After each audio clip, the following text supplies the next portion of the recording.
La la la la. If the actors go, that means we know.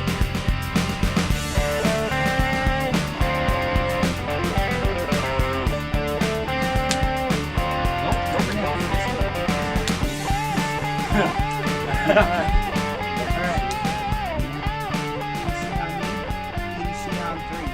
1, 2, 3. PDC! Boom! All right. Welcome, everybody, to episode 3 of Retireholics. Episode 3. Surprised we made it this far. We didn't get canceled yet. No, we haven't been canceled. Shocking. I'm going to quickly go over what we're going to cover today. We are going to start off by reviewing a recent plan sponsor magazine annual record keeper survey. So we're going to go through the top 9 record keepers based on total plans. We're also going to have an in-depth, no holds barred conversation around payroll providers, ADP Paychecks for the most part, doing the administration compliance side of things and kind of the drawbacks or cons there. We are going to, what's it called? Call Paul. No, it's Phone a friend. Call Paul. No, it's Phone a friend. Is it? Better call Paul. Better call Paul. That's what we're doing. Better call Paul. We're going to call our founder, my father. Call him our phone. I don't call him my phone. On the phone, and we're going to try to stump him with 3 retirement plan questions. So that will be our basic agenda today. Some other things might sneak in as we go through it, but that'll be our basic agenda. It's clear that we are an internet sensation at this point because we've gone viral. Absolutely. Triple digits.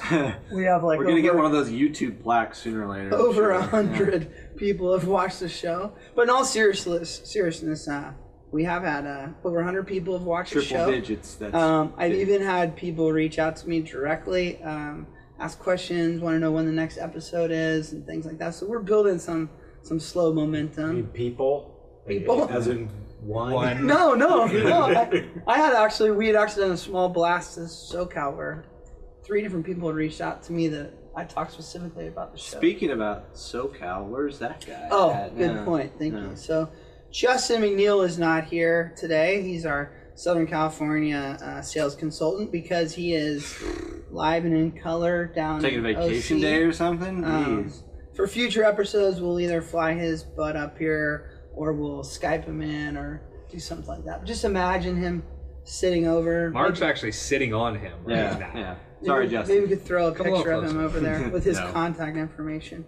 So we did. Thanks for that. And in addition to that, if you go to www.retireholics.com, the episodes are there now. So we have a web page, and you can put in your email address and be updated on upcoming shows and whatnot. So we're making some progress. We're pretty We'll sell much your getting more information. hits and emails from that site than Fred Reich gets in a given week.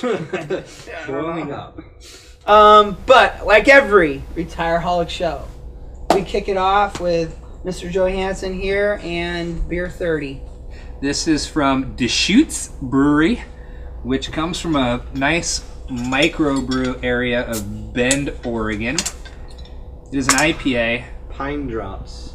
Yeah, well, I was going to get to the name. I'm going to read. Wait till you hear how they describe it. I hope it doesn't taste like pine trees. Well, just wait and listen.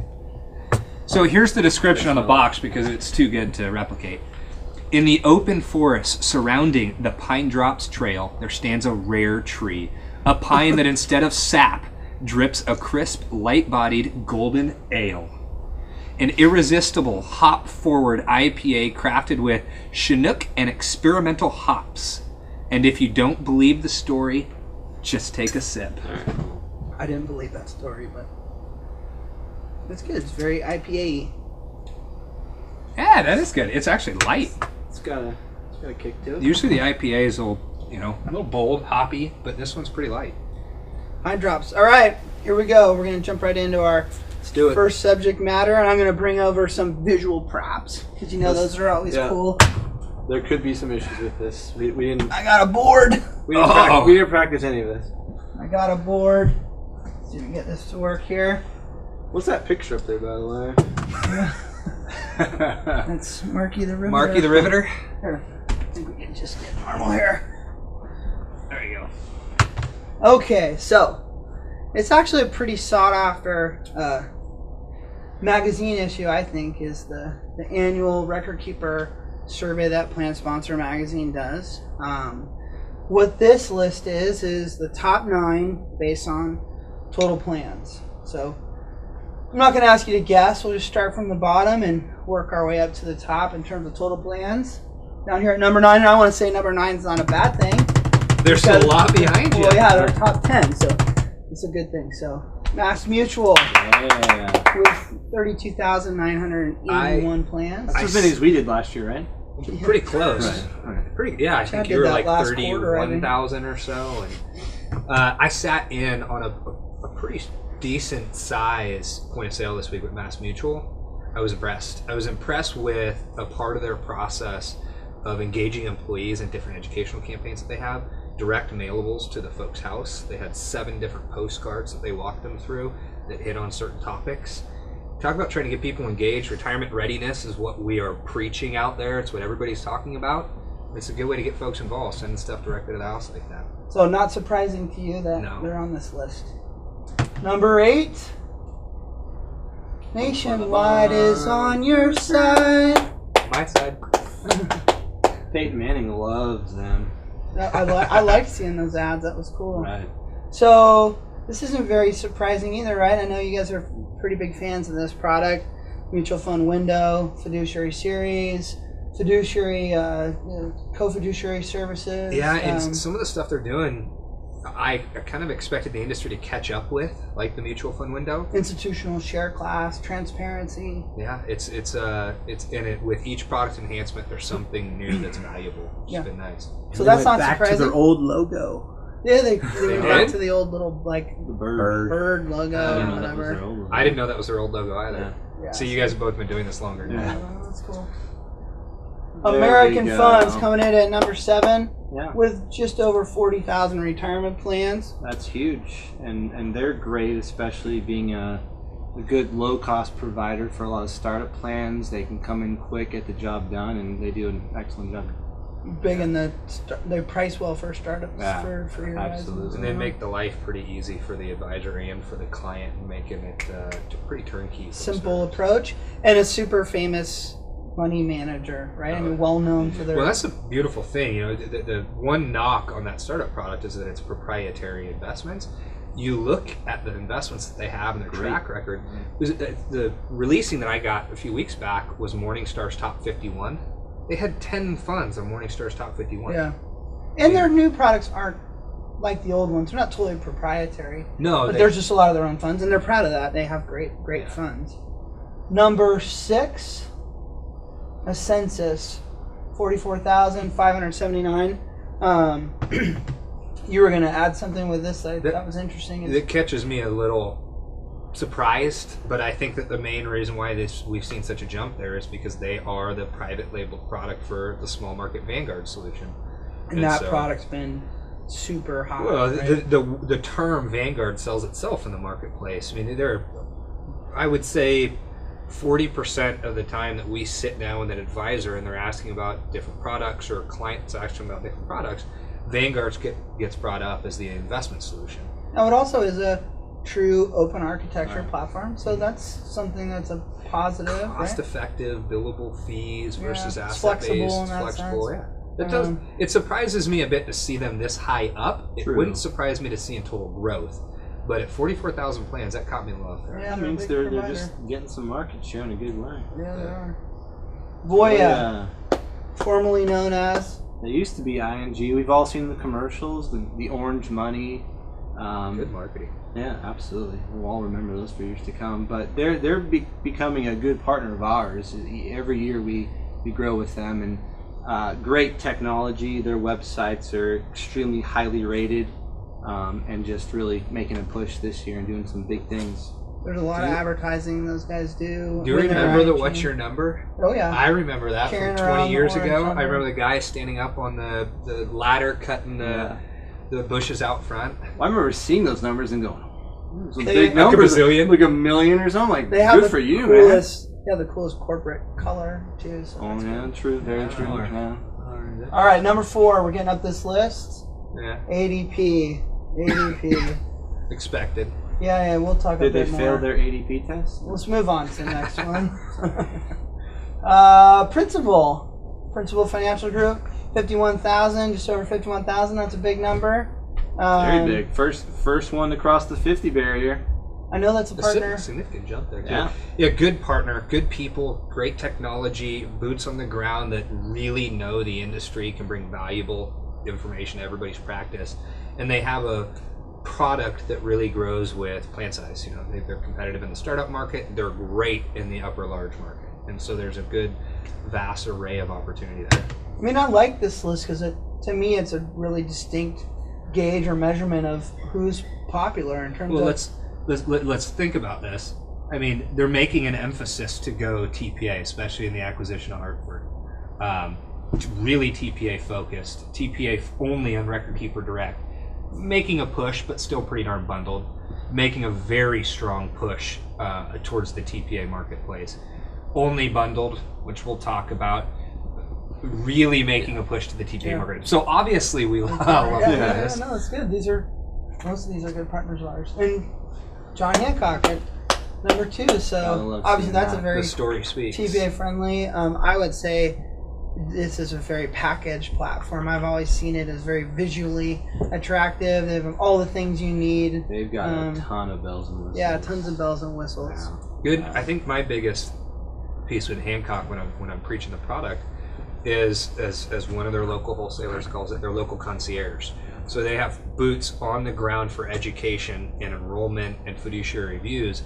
That is their sole job, is to be live and in color. They're paid upon retention of clients, and so you have really hand-holding support for an advisor's practice. So who's number 1? I think we all know who's I number know. one. Is it us? Right. Oh wait, no. Oh boy, Paychecks is number 1. Wow. 68,000. So we're going to dive into this conversation, but while we're at it, I mean, why is Paychecks number 1? And maybe I'm biased, but They're not just number 1. They're by they a have huge access margin, man. to, I don't know, hundreds of thousands, maybe a million. I should do my research. Clients that they do payroll for, and so they're constantly pounding on them and dripping on them and getting these opportunities. There are other. If you take a look at the Plan Sponsor magazine, the 2015 June issue, you will see other rankings. So they'll show you that these are very small plans, albeit lots of them. Kind of drills Like it average down. asset size, or Yeah, and participant counts. They have all those rankings there. By the way, if you check out the magazine too, I'm quoted in the cover article back there. So. What? Oh. it's all because of Retireholics. They saw the videos and they go, we've got to get this CEO on here. So this is your list. I think that's valuable not only for plan sponsors to see this, but for advisors that are out there prospecting, marketing, selling retirement plans. This is interesting to see in terms of the players that are committed to this marketplace. And there are, we get the question all the time, who would you recommend for this client for this size? And obviously we know each of the partners very well. There are some that are not on this list for a couple of reasons, many of them because they choose to be more dynamic, smaller providers. That's a good point. There are others, for example, Transamerica, who has a great emphasis in the multiple employer marketplace, and I don't think they're going to count that as multiple plans. I but they're a noticed big Empower, aka Empower. Great West, on a lot of those other rankings. So they're Yeah, so obviously there's- a big player in space. You see companies like the Standard that's not on here. So I think your point is, hey, just because you're not on this list doesn't mean that you're not a good record keeper or provider. These are just the ones that are doing big numbers that have built up this client base over time. All right.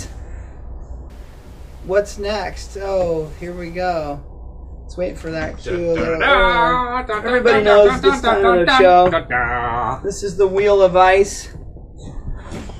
And we will spin to see who will chug a Smirnoff Ice. It's all Chad this time. Do you want to bet on this one Yeah. this time? Who's You wanna going to be? I bet 2 strokes the next time we play golf. Done. I'm gonna. And it's spinning and spinning. And it's It's not me. Who is it? I can't tell. It's Mark. Oh, it's me again. It's Mark. It's Mark. Oh, that's too bad. Hand, can you bring the Smirnoff in, please? I'll even use the opener for you, Mark. Wow. Yeah, my sensitive hands don't want to open the bottle. Hold on, time out. Shout out to the Warriors for winning the championship. I don't think that camera can see you, but you could turn that direction. Look at all directions can see me. Just drink your Smirnoff. Oh, I was trying to delay the inevitable.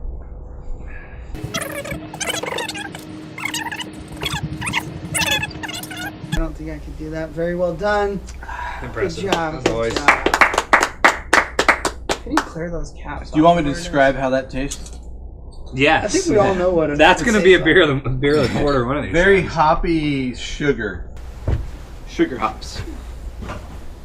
Oh wow! He's Oh, got thank served you. Food. Sorry, sir, I don't have a tip for you this morning. All right. So, very good job, Mark. Very proud of you.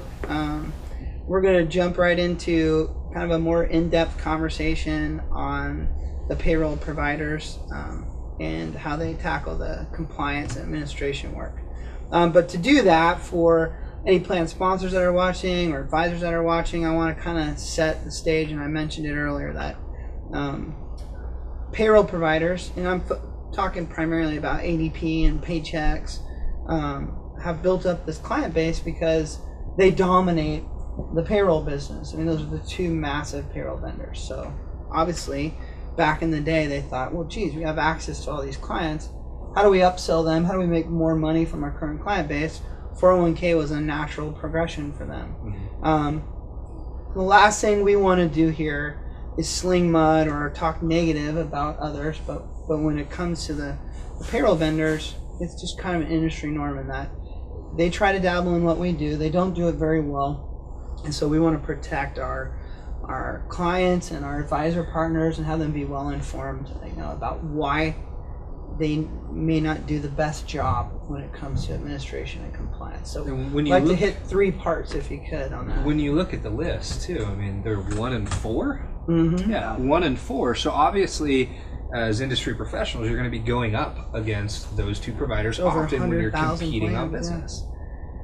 And because of, which we'll talk about, but because of retention rates and turnover, they're often who you're going to be competing with and hopefully winning against. So arming yourself with some of those nuances is important. I would say that in my career here, this is probably the most frequent request I've gotten from either an advisor or a plan sponsor is, I'm considering going to the payroll or I'm up against payroll. What's the deal? Help me out. What do I need to understand about it? And so that's what we want to cover today. And you said naturally too, the 401k seems to be looked at as a feature of payroll. Right. Payroll processing, ADP, automatic data processing. And so many plans, they say that if we're already doing payroll there, why don't we do our 401k there? Right. And so it's a common misconception that those two really need to be tied that closely together. Well, they're getting knocks on the door, mostly probably through emails and whatnot, but reminders constant. about it. And, Constant. part of our goal is to knock on advisor's door day in and day out. Imagine as a plan sponsor getting a knock on your door weekly. From every the payroll. At some point, you might just say, "Okay, it seems like a good fit." Yeah. We'll reference this, and I think a lot of you out there, if you're in this business, you've seen this before, but this is an article written by an ERISA attorney and talking about this very subject. And to your point, one of the things that he mentions in this is that the only reason why these payroll providers are successful as they are is because that plan sponsors don't understand what it is that a third-party administrator does. So they think that this should be easy. And by the way, that's exactly how they're sold to, right? Yes. Is that, oh my God, things are so difficult with your current administrator. If you came to us at Paychecks or ADP, things would be so much easier. We already have your data. It's all in the system. We're not going to bother you every year for census collection and all the, because when you really think about it, and I'm okay to say this, even our clients, I think, look at what we do and go, man, it's so complicated. And that's what we're trying to do every day, is make it easier for them, but that's definitely the pitch for the payroll providers. So let's try to isolate just 3 nuggets. 3 nuggets that the audience can take away if they're in this type of situation. I'll throw out the first one, and I'm going to reference into the burp I just had. Was Smirnoff Ice burp is garbage in, garbage out. Okay, that was not a good burp, and especially combining it with pine drops. So I apologize, but so with payroll providers, obviously the data is only as good as the person or people inputting that data. So it goes in. You got to run compliance tests, and you got to run off of that data. And if it's messed up, there's not an intelligent person who's been doing this for a while back there to kind of check on it and make sure that it's okay. So, you bring in a TPA for that purpose to say, when you submit that data to us, we're going to basically check it over and make sure that it's good. You're not going to necessarily get that when you dump in this data into your payroll for 12 months and then it spits out this report that you may or may not review and just say it's okay. And again, it could cause some problems, some hiccups down the line with your plan. It could be out of compliance. And that's point number one, garbage in, garbage out. And I think I can add to that a little bit for our audience, but let's cover the other two. And another one that I think that kind of coincides with that a little bit, but is we know through these ADP and through Paychecks that you're typically not given one point of contact. So when it comes to a service model, you're kind of calling into that classic 1-800 number corporation, and you don't know who you're going to get on the other line. And worse than that, the great majority of the people that are there that you're going to get have not been in the business very long.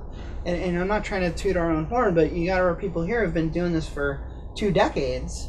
You call into Paychecks and someone's on that desk behind that phone has been doing it for 6 months. Yeah, that means something. This is a complicated business. Yeah. So that your service model and the service support you get is something that's a huge and to attach directly to that is a sense of accountability. I sat in a TPA kind of forum at AT&T Park last week, I believe it was, and one of the big points that I heard every TPA tout was local. And my concept was, if local is so important to you, what is it about local that folks want? And it's that sense of accountability. It's that if you're working with somebody local, it's people that care, it's people that you can see in person, and it's people that are going to make sure that things get accomplished. Too many times I've seen ADP, I've seen Paychecks plans that we take over, and when we go to make sure 5500s have been filed and work has been done, what we see is that nothing had ever been done when it comes to the final outcome. And that's because often you get a package in the mail, just like you get everything else from them, that's saran wrapped, right, that is your testing, and it's up to you to go in there, sign it, and submit the 5500. Now it's all electronically, so it's a little bit different, but nonetheless, the plan sponsor doesn't always open that package. No, that's true. And there's nobody accountable picking up that phone line saying, hey, did you do this? We care about your business. We want to make sure it's done. And their model's more, hey, we've given it to you. It's your responsibility. It's not, the ball's in your court. Not right nor wrong. Right. I think when you work with someone local, especially most TPAs have a different culture about them where we really want to help. Yeah. And it kind of leads to the third point. In my point of view, when you talk about helping and designing these plans, these are intricate. They're unique.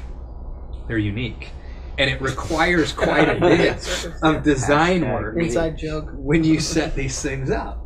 And so what I've seen, and I've seen it happen over and over, is when these payroll companies are setting up programs, it's often a checkbox.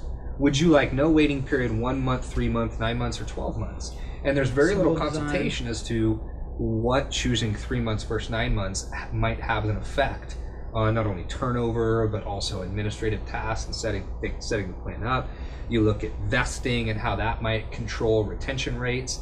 There's no consultation, the document's not very flexible. So from a design perspective, any of the plans that we get to see from ADP and Paychecks are just not being operated well. They weren't designed well from the beginning. Yeah, so those are 3 things there that you combine those things, you end up with a very unsuccessful retirement plan. It can seem cheap and easy, but at the end of the day, it's not getting done what it maybe needs it's to not get. as efficient as you want it to be. I have not seen this. I've not seen the data or the proof behind this, but I flew out to a partner event in Iowa, and there were prior representatives of ADP and Paychecks there, and there was a conversation about retention rates. And they very clear, they were 401k folks from those two. I've heard some of these stories. And they were very clearly said that in their experience, their 10, 12 years working on the 401k side for those providers, that the retention rate was roughly 18 months. Not on the payroll. They keep the payroll much longer because they do a great job there. Yeah. But on the 401k, and why is that? It's because of these kind of 3 topics.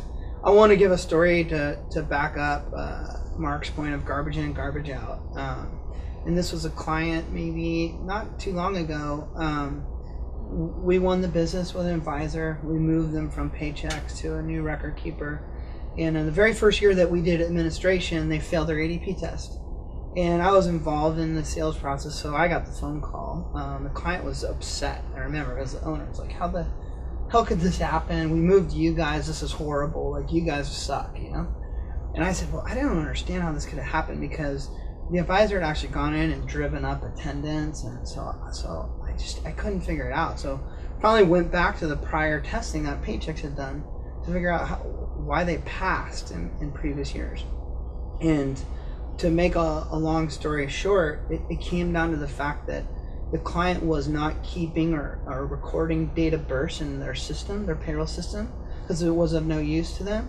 And so when the computer ran the test, it couldn't determine that the participants were age 18, which was the eligibility age requirement. So it just assumed, like a computer does, well, I can't determine that they're 18, so I'm not going to put them in the test. They're not eligible participants for the plan.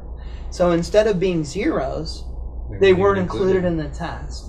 And so I had to go back and explain this. But that's a perfect example of how this stuff goes wrong.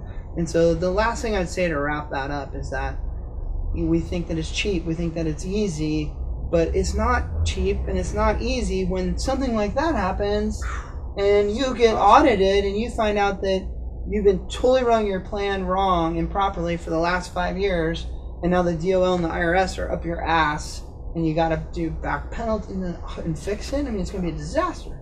And we'll leave with this on the topic. It's relevant in all lines of business. There's a payroll company out there, Paylocity, great partner, focuses on partnering with 401k providers to create that same type of integration, that 360-degree integration with the 401k platform for payroll. They sent out an email recently that said, if you're competing against ADP, if you're competing against Paychecks, if you're competing against Payroll, here are some selling points, here are things you want to talk about. So for all those listening and watching in, if you have questions, if you want to talk about our experiences in competing against those providers and what are the best avenues for going in and showing the client value in comparison to what they're currently getting, reach out to Mark, myself, or Justin, for those SoCal folks now, and we'll help guide you through some of those key talking points. Oh, that's good. That's good. Okay, we're moving on to, this is going to be fun because I thought about this the first time. I wish we had this picture here like last time, but we are going to call Paul Carlson, the founder. Is he awake? Planet Consultants. He's awake. It's like 6:30. Is he awake? He's going to watch this. He's running around. He's on the golf course still. It's still light out. So let's be fair. Some of these questions, and I have the questions here, are pretty easy, but the guys, this is T-ball for this the guys retired, you know, so I threw in a couple of modern day questions that you know, I don't know if he keeps up on, so we'll see. And I would also say that I don't think he's a huge fan of the show. So if he seems a little upset or irate, you just have to suck it I thought up. that was just his personality. Yeah, so right. here we go to the man, the myth, the legend. It's his cell phone number. We're going after a cell phone. Yeah. And he is truly one of my favorite people in the world. Yeah, we call him Obi-Wan around here. The guru, the master. Let's see if we can stump him with 3 questions. Who wants to take a bet? He'll answer and say Domino's Pizza. I just want to see if can he answer them quickly, or will there be a story behind each of them? It's going to take about 30 minutes. No. He can write some novel emails. It's got to be in between putt. True. Hey, Paul Carlson. We got him. He's on. Paul Carlson, the man, the myth, the legend. Oh, wow, this sounds like those young Turks at the office. This is the Retireholics What show, up? Pops. And we are doing what's it called again? The Better Call Paul. Better Call Paul. We're going to quiz you on 3 retirement plan questions and see if we can stump you. All right, well, I hope it doesn't take too long because I'm busy streaming some music from the new Apple service. to my Apple Watch and listening to it on my Bluetooth. Oh gosh. Is he trying to impress us with this, like... Sorry to interrupt your you were music way section. more technologically savvy. There we go. Than any of us. You're on the forefront of everything always. All right, you ready for the first question? Oh, you giving me some questions. All right. Three of them. What year was the 401k first introduced, and whom, I know it's controversial maybe, but whom is typically considered the founder of 401k? What year and who's the guy? Well, the simple answer would be 1978. It was introduced as a section of the code. And That's this guy correct. named That's the Ted- answer I'm Ted looking Bennett for. was Ding, the ding, first ding, Oh, ding, he ding. said it too. to try 1978. to implement it in about 1980 for his own company We said the guy's called the name. Johnson Companies. Can you repeat that name, please? Ted Bennett. There you go. My goodness, All right, Paul. wow. That was the only one I had a thought you might meeting not with get. Ted once, and I posed with him for pictures, and We don't want it. We don't need you to drop names. We don't need you to drop names and tell us about people you hung out with. We just need you to answer the questions. All right, 1 for 1. Very good job. Number 2, and I think this one's easy, but since you're kind of chilling in semi-retirement there, I'm using this year's limits. So let's see. What is? And I'm going to use fancy IRS code. See if you can stay up on that. Which I think you're going to get this one. Yeah. What is the current 415 limit and the current 402G limit for 2015? Well, 415 limit refers to what we call the annual additions. And so let's see, for this year, It's I like the think smart that guy in if you're Jeopardy. under age 50, the limit would be 53,000. But if you're an old Ding, ding, geezer ding, who's ding. 50 by the last day of He's giving me 2015 catch-ups and everything. and you're in a 401k, you could do another 6,000 catch-up. So the real limit would be 59,000. Ding, ding, ding. And the 402G limit for Oh, 2015? 402G, let's see, that's Sure he's not searching 18,000, and then you can do $6,000 of makeup, so that's It's 24,000 in the 18 and the 24. if you're over age 50. Very good. You're 2 for 2. Last question. I wouldn't call this a trick question, but in what year was the salary deferral limit not 18,000 but 16,500? What year? Well, that's kind of a trick question because the answer is what years, not what year. Oh, you son of a bitch. You're too good, Paul. 2009, 2010, and 2011. Did you say 9 too? He did. Okay, win. Wow. All right, 3 for 3. Let me ask you guys a question. Oh. What was the Hang up the salary phone, hang up the deferral phone. limit in 1980 when Ted Bennett did the first plan? Can we edit this later? 8,700. 9,000. How about 25% of your compensation not to exceed $30,000? Oh, For a wow. deferral limit? Totally wrong answer. In Yep. 1980. that was- Wow. Goes way more. That's good news. Be prepared for episode 4 because we're going to be coming at you a lot harder. Okay. All right. See you, Paul. All right. See you, Paul. I'm Thanks. glad we're done because I'm trying to make a big decision here. Do I play golf and then tennis tomorrow, or do I play tennis and then golf? All right. That's funny because I thought he was actually going to be pissed. Like, why are you calling me for this damn show? Instead, he was very gracious. It Contestant. seriously, it amazes me every damn time how much he actually knows and retains over the years. I was going to give him 09, 2010, or 2011. Like, as long as he nailed one of those, I was going to give it to him. And he knew that it was all 3 of them, so. I mean, I haven't been doing this. You've been doing this for a long time. You remember stuff from 10 years ago? No. I can't do that. I'm not even Not sure what I had limits. for breakfast this morning, to be honest. All right, so let's wrap it up. True. Let's wrap it up. Remember, we've gotten a little bit more legit. We're an internet sensation. By next You can go episode, to- how many views do you think we have? Oh, I haven't even blasted this. After this episode's done editing, we're gonna blast out to the NorCal. So I'm guessing by next episode we'll have 17,000? No, let's bet. Let's bet we'll announce last. It'll be viral. High low, for I'll sure. go first. I'm saying by the end of the next one, which has to be recorded in the next quarter, I'm going to say 377. Views? Yes, okay. 377. I'm gonna go a little bit lower. I'm gonna say Is it right? 244. Is it right? Where is that? So I'm gonna say $1. Not that I have confidence in our show because I do, but I'll go with the Price is Right $1. Means I get everything below it. You're getting everything below his under 200. We're already at my 100, so you don't think 244. we're going to double up? No, I don't know. I think we will. Who cares? Don't What forget. are we betting? Smirnoff Ice. Yeah. Smirnoff Ice. Retireholics. Retireholics.com. You can sign up to be notified for future episodes.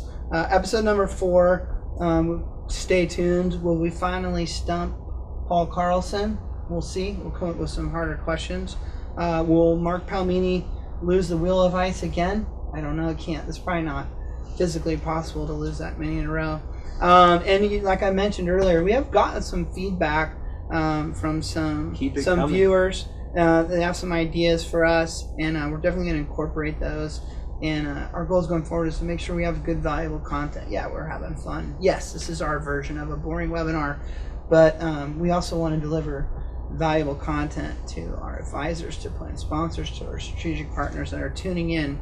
I can't close the show without mentioning that we were going to have an interview with a DCIO, defined contribution investment only, suit and tie section. We were all stacked to have it until yesterday, just before the show. And what do you think stopped it? Some compliance Of course. issues. So We don't have that problem. We're around too here. rock and roll for Fortune 1000. They can't handle us. But I have some ideas. Whether that means we're going to blur out their face and change their voice, or Before How we will we should do it? actually do that, like they do on Game. we'll do I don't know if you ever something. watched that, but can I say a little toast before we end the show? yeah. I know it's been over a month now, but Mr. Johansson welcomed Oh, their yeah. second child, little baby Dylan. Baby So Dylan, congratulations Thank you, to increasing your family to 4. way to go. I have no beer left, so And that's a wrap. boom. All right, good. How long was that though? That's long.